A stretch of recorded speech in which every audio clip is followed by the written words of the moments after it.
In this country, we have an event for 10 a.m. and people will be walking in by 12 p.m.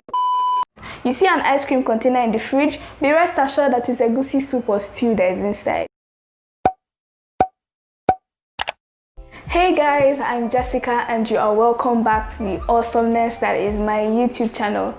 In today's video, I am going to be sharing with you my very well compiled list of things that only Nigerians can relate to. So if you're watching this video and you're Nigerian, you will find at least one thing on this list that you can relate to. Okay, let's jump right into the video. If you live in Nigeria, you definitely can relate to this thing I'm about to say. When you go to buy stuff and then you ask them for the price, especially in the markets, okay, I'm not talking about supermarkets that have fixed prices. I'm talking about your petty traders, people that sell food stuff on the road and in the markets and stuff like that.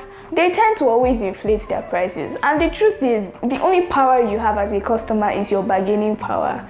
These people can tell you ridiculous prices as the first price, and then let's say like 10 minutes down the line they're giving it to you at less than half of the price. So if you are in Nigeria and you think you can just go to the market, ask them the price, they tell you the price, you collect it like that and be going, they're going to take your money for vanishing.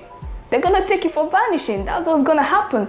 You have to learn how to bargain in this country.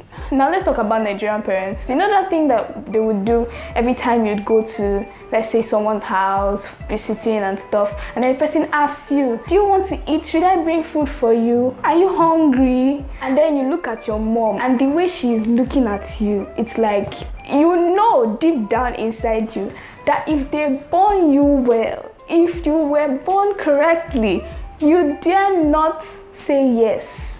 Yes, you're hungry, that what? That you don't have food at home. They'll just give you that look that immediately you will compose and be like, no, I don't need anything, thank you. Because trust me, if you eat that food, as you're going home like this, just be praying. You're going to get spanked that night. There's no other way. You're just going to get punished for that. This one, I was just talking about this like a few days ago. Nollywood movies can be perfectly predicted before most movies even begin. The name and the picture on the cover of some movies tell the entire story, fam. A lot of people do not need to watch the movie before they can predict the plot of the story successfully. You can be watching a Nollywood movie and in the song, the soundtrack of that movie, they've told you the entire thing. How John went to the city and found a wife and had children, and his children are now tormenting his life. Bro, like the entire storyline is in the songs. Just listen to the songs, you don't need to watch the movie. With the songs, you have the entire plot. Another thing that Nollywood movies do is tell almost half of the story inside the title of the movie. For instance, the title of the movie could be Ngozi Goes to School and Finds a Husband. Title of the movie, complete title. What else is left? You've pretty much told me everything that's going to happen in this movie. What am I watching it for? Then there's this other thing that Nigerians do. So basically, whenever you're eating your food in the presence of other people, it's like common courtesy to say, come and join me. Now, in Nigeria, we always expect that when you say, come and join me, the person obviously doesn't like come and join you. They just say, oh no, thank you so much. Thank you, I'm not interested, and stuff like that. And life goes on.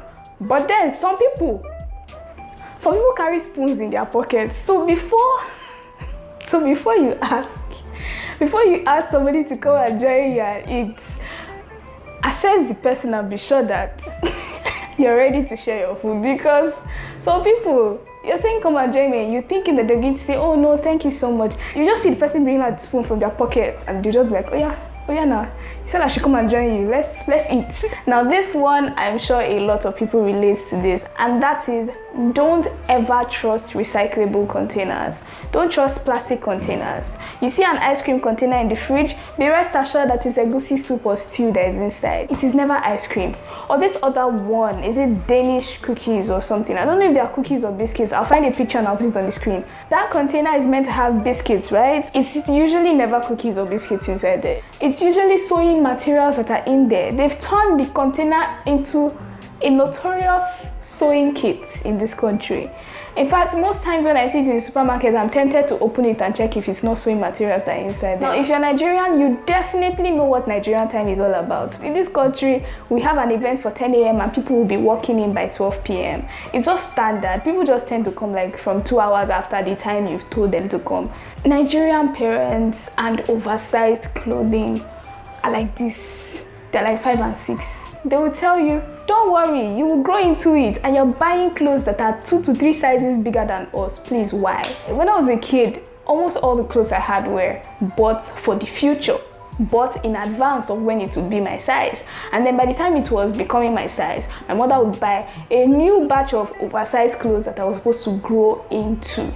Even with shoes, I think with shoes, like, they'll get you oversized shoes and then they'll use tissue to fill the front. Why put me through so much stress? Why not just buy my shoe size? But no, Nigerian parents, you will grow into it. Don't worry, you will grow into it. We can't be wasting money and be buying your size when you are as great in the next 2 weeks. Being a Nigerian is pretty interesting, and sometimes some of these things I've mentioned can be frustrating, but that is part of what makes us unique. That's part of what makes us special as Nigerians. If you've watched this video right up until this point and you've not subscribed, subscribe please, it's free. Click on that red button. I don't even know where it's supposed to be. Is it down here or down here?